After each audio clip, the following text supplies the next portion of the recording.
Hello and welcome to my YouTube channel. पिछली class में हम लोगों ने बैंकिंग एंट्रीज़ की शुरुआत की थी, कुछ कंसेप्ट समझे थे। आज की क्लास में हम उन्हीं बैंकिंग एंट्रीज़ को कंटिन्यू करते हुए आगे के कुछ और क्वेश्चंस करेंगे। ठीक है, तो यहाँ पर हमारा फोर्थ नंबर क्वेश्चन है कि interest received by bank. Interest received by bank, ठीक है, इसका मतलब होता है कि मेरा बैंक अकाउंट है, मेरे बैंक अकाउंट में मैंने कुछ पैसे रखे हैं, बैंक ने मुझे इंटरेस्ट पे किया। बैंक ने 100 रुपये का इंटरेस्ट मुझे मिला है, मतलब बैंक ने मेरे बैंक अकाउंट में 100 रुपये का इंटरेस्ट प्लस कर दिया। ठीक है, बैंक जब मुझे इंटरेस्ट पे करेगा तो मेरा जो बैंक बैलेंस है वो बढ़ जाएगा, प्लस हो जाएगा। ठीक है, और ये जो इंटरेस्ट मुझे मिल रहा है, ये इंटरेस्ट मेरे लिए, ये जो 100 रुपये का इंटरेस्ट मुझे मिल रहा है, ये इंटरेस्ट मेरे लिए इनकम है। ठीक है, तो इसकी एंट्री कुछ इस तरह से बनेगी कि आपका बैंक अकाउंट डेबिट टू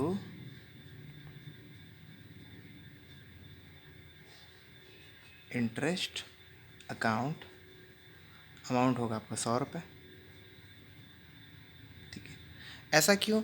क्योंकि देखिए, इंटरेस्ट मुझे मिल रहा है तो मेरा बैंक अकाउंट में पैसे प्लस हो रहे हैं, जो कि मेरे रियल के हिसाब से बैंक अकाउंट प्लस हो रहा है, तो रियल के हिसाब से डेबिट हो जाएगा आपका बैंक अकाउंट। ठीक है, और ये इंटरेस्ट मुझे पैसा मिल रहा है तो ये मेरे लिए एक इनकम है। इनकम मेरा आता है नॉमिनल अकाउंट में, इनकम को हम लोग क्रेडिट लिखते हैं, तो नॉमिनल अकाउंट के रूल के हिसाब से मैंने इंटरेस्ट को क्रेडिट लिख दिया। ये मेरी होगी एंट्री नंबर 4। अब हम लोग बढ़ते हैं एंट्री नंबर 5 की तरफ। एंट्री नंबर 5 में लिखा हुआ है कि customer directly deposited amount in the bank. एक कस्टमर है जिनको मैंने कुछ सामान बेचा होगा, उन्होंने क्या किया, डायरेक्टली मेरे बैंक में ही पैसे ट्रांसफ़र कर दिए, मेरे बैंक अकाउंट में ही पैसे डलवा दिए। ठीक है, ये मेरा बैंक अकाउंट है, मान लीजिए इसमें पहले से कुछ पैसे थे 1,000 रुपये, कस्टमर ने मुझे 10,000 रुपये मेरे बैंक अकाउंट में डलवा दिए। तो यहाँ पर मेरे बैंक अकाउंट में क्या हो जाएगा, 10,000 प्लस में आ जाएगा, मेरे बैंक अकाउंट में पैसे बढ़ जाएंगे, मेरा बैंक अकाउंट प्लस हो जाएगा। ठीक है, और पैसे मुझे कस्टमर डलवा रहे हैं तो मुझे पैसे मिल रहे हैं तो मेरा बैंक अकाउंट प्लस हो जाएगा, लेकिन पैसे मुझे कस्टमर दे रहे हैं तो ये कस्टमर माइनस हो जाएंगे।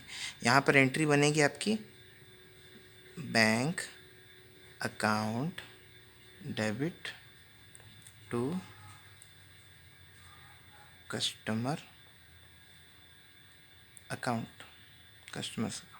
ठीक है, कस्टमर का आपको कई बार क्वेश्चंस में नाम दिया रहेगा तो आप वहाँ पर नाम लिख देंगे। कितना पैसा मिल रहा है मुझे, 10,000 रुपये मिल रहा है। ठीक है, हाँ, ये मेरी एंट्री हो गई, क्योंकि मेरा बैंक अकाउंट प्लस हो रहा है, जो कि मेरे रियल अकाउंट के अंदर आता है बैंक, जो कि मेरी प्रॉपर्टी है। तो रियल के अंदर का रूल है कि प्लस में आप डेबिट लिखते हैं, तो मैंने बैंक को डेबिट लिख दिया। ये जो कस्टमर है ये कोई इंसान है जो कि पर्सनल अकाउंट में आएगा, और ये कस्टमर जब मुझे पैसे दे रहा है तो कस्टमर माइनस हो रहा है, और पर्सनल अकाउंट में जब माइनस होता है तो हम लोग क्रेडिट लिखते हैं, तो मैंने इस कस्टमर को क्रेडिट लिख दिया। ठीक है, अब हम लोग अगली एंट्री की तरफ बढ़ते हैं। यहाँ पे लिखा है कि एक्सपेंसेस और पेमेंट पेड बाय बैंक, है ना। मैंने बैंक को कुछ इंस्ट्रक्शंस देकर रखा था कि ये आप मेरा इलेक्ट्रिसिटी बिल या मेरा स्कूल फीस, ये चीज़ें आप पे कर दीजिएगा, तो बैंक ने पे कर दिया।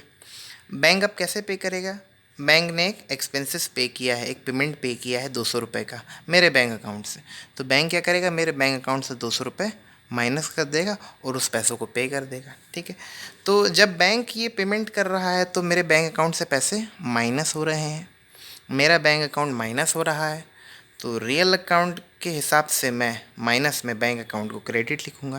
तो मैं यहाँ पे लिख देता हूँ to bank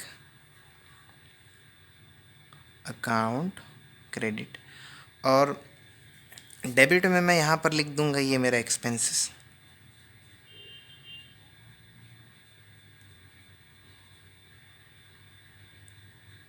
expenses account debit, amount है मेरा यहाँ पर 200 रुपये। एक्सपेंसेस मेरे लिए खर्चा है, तो नॉमिनल अकाउंट के रूल के हिसाब से खर्चे को मैं डेबिट लिखूँगा।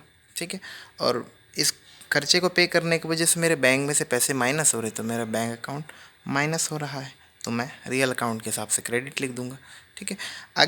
आगे हम लोग बढ़ते हैं। यहाँ पे लिखा है कि कैश डिपॉजिटेड इनटू बैंक। ठीक है, मान लीजिए एक व्यक्ति है, इनके पास कैश है, ये बैंक गए और बैंक में इस कैश को इन्होंने जमा करवा दिया। ठीक है, जब मैं बैंक इस कैश को, ये व्यक्ति के पास कैश रखा हुआ है, जब ये कैश को बैंक में जमा कराएंगे तो बैंक में तो पैसे प्लस हो जाएंगे, लेकिन इनके हाथ में जो कैश था वो माइनस हो जाएगा। ठीक है, कैश और बैंक दोनों ही मेरे रियल अकाउंट के अंदर आते हैं। ठीक है, तो यहाँ पर क्या हो रहा है, मेरा बैंक प्लस हो रहा है, कैश माइनस हो रहा है। रियल अकाउंट में हम लोग प्लस को डेबिट और माइनस को क्रेडिट लिखते हैं, तो हम लोग यहाँ पे एंट्री बनेगी हमारी bank account debit to cash account. Amount हम लोग लिख देंगे 1000 रुपीज़। ठीक है, हाँ, मेरे बैंक अकाउंट में पैसे प्लस हो रहे हैं तो रियल अकाउंट के हिसाब से प्लस को मैं डेबिट लिखूंगा। कैश अकाउंट से पैसे माइनस हो रहे हैं तो मैं